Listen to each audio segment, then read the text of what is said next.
Back to the program. You're watching Morning Thailand with Tulip and Golf. Now, first news for this break is, of course, our Prime Minister is back.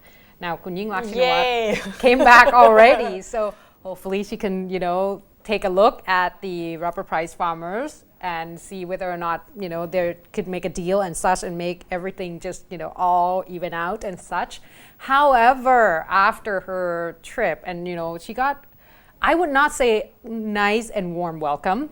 Okay. There are a group of people, about 20 people, that actually disguised themselves among the reporters and among the people that, in the area in the Suvarnabhumi airport, in front of the VIP rooms where our Prime Minister actually went in and, of course, provide some interviews for the reporters. After the interviews, just before she walked into her car, 20 people, actually come out and say that they're actually a white mask group. Did they wear? Well, I'm not quite sure because I haven't seen the picture. However, what we know for sure is that they actually said that they were white masks. Okay. And they were shouting words to welcome our Prime Minister, saying that, beautiful Prime Minister, we are welcome you home and such. However, they came with a lot of signs that has written in both Thai and English. And of course, those are not really warm words and such. Saying that you went to Italy and you actually, use our tax money. I hope you're happy. That was one of the signs. Another sign was, please do something about our the economy for our standard of living and such. And there were one that say, as you can see there, we don't want stupid puppet to run the country. Okay, that's so as you can see, there was one person, actually a few people that wore a white mask, but some did not. Exactly, it's quite harsh. Now they say that this particular commotion went on for about 5 minutes, and then they just pretty much, just went their separate ways. They just want to be there to show that they're not quite approve of what she has done, and of course, asking she went to Montenegro. What did she receive, or what did she get from it, and for who, kind of thing. So, obviously, harsh words were given, but luckily nothing bad happened after that. So okay. Just 5 minutes. And we reported earlier that she got some pretty lukewarm welcome at Switzerland, remember? Right. And there were some video clip released just before we hit the weekend that the Thai ambassador in Switzerland actually that was receiving her was kind of try to explain the situation to the protester and open another room at the airport and asking all these people that were showing signs to just, talk to him instead. Well, these issues are quite harsh, so we're not sure. Hopefully, she will be able to pull through and somehow resolve all the problem, because I think we have enough already. Yes, going to another problem. Right. As we all know that the parliament is in session right now, and the charter amendment are going on. We are saying are going on because apparently there are now 2 charter amendments that are supposed to be voted pretty soon. One of them is the Article 68, which is involved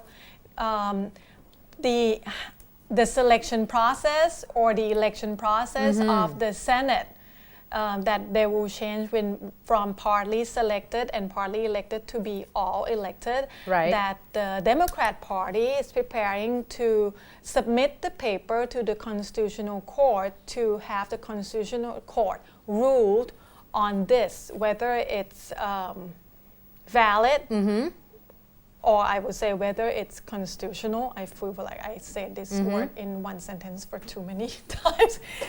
Anyway, another petition that the Democrat Party will submit is also asking the Constitutional Court to rule on the Charter Amendment of Article 169, which is involved the loan of the 2 2,000 billion baht loan that the government said that it will help.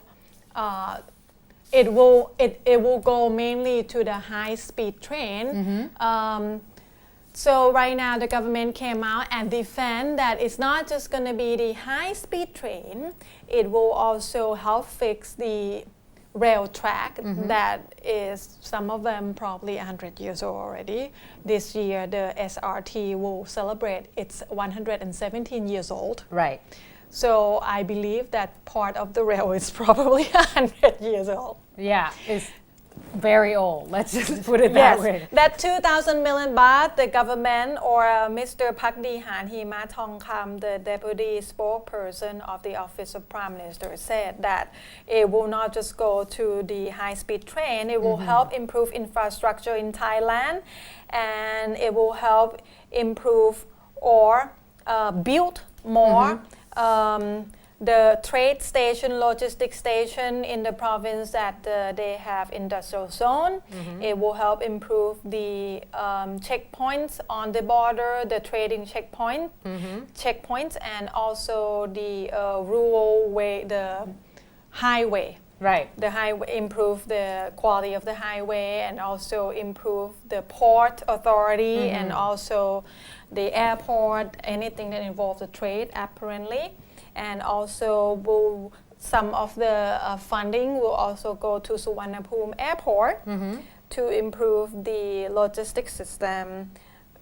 So on land, through water, through the border. So they're going to use these money wisely. They try to say that it will be all worth it. Right. But all in conclusion, it has been 114 derailment this year already. Yeah. 114 derailment this year alone. That's a lot. That's a lot. And this is only like what? Not the end of the year. 8.5 months. Right. That's true. It's quite sad. I know because I reported about all these train derailment before. It's like it's average every week. So hopefully there's going to be something that will be done on this. Now, of course, another thing that it seems like the people or the public actually would like to get a hand on, especially at this time, the reform with the whole reform panel proposed by the Prime Minister. So yesterday at about 1:30 at the Sukoson Hotel, there has been an announcement of more than 45 organizations that got together and formed what they call People Assembly Reforming Thailand, or PART, which is easier to call. So PART 2013. Now in this particular group, if you actually heard of the few of the names, you probably would realize that most of them are actually leaning toward the yellow shirt and such. Okay. For example, the acting president of this particular committee is Kun Somkiat Pongpaiboon, who of course the former PAD core leader. Also Kun Banchert Singkhaneti, who's the dean of the Graduate School of Law at NIDA University, also joined in as well. Now in this particular case, they're also including the People's Democratic Force to overthrow Thaksin, as well as Thai Spring, as well as the Green Groups, as well as the Multi-Color Shirt Group, and Siam Samakhi Group. So various people. However, that at this point they say that this is not their first meeting. They met already 5 times at the Rangsit University. However, this is the 5th time, and it's the first time that they came out and make the announcement. And they say that they will actually have a big meeting on October the 14th, which marked the 40th anniversary of student uprising. October 14th. And they say that on the 22nd of September, there will be also a framework kind of meeting for the framework at Rangsit University prior to the October the 14th.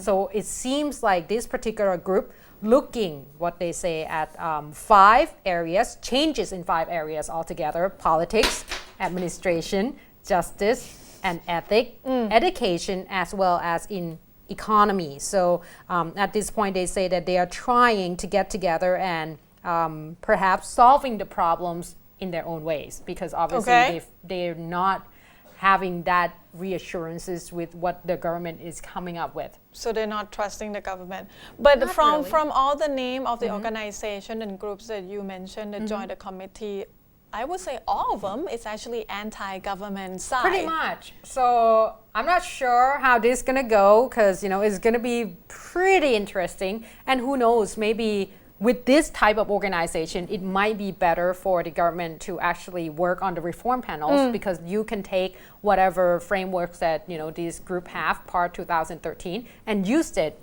combining with yours just to show transparency and cooperation and such. From the different perspective. Right. So All right. we'll take a short break. We'll come back and we'll be in the political analysis session with Kun Chen. Right, And talking today, about the dam that was supposed to be built. Mae Wong Dam. Mae Wong Dam, Okay. exactly. Stay tuned.